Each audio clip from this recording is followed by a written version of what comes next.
ദൈവത്തിന് മഹത്വം.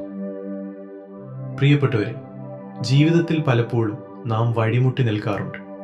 എങ്ങോട്ട് പോകണം, എന്ത് തീരുമാനിക്കണം എന്നറിയാതെ കുഴങ്ങുന്ന നിമിഷങ്ങൾ.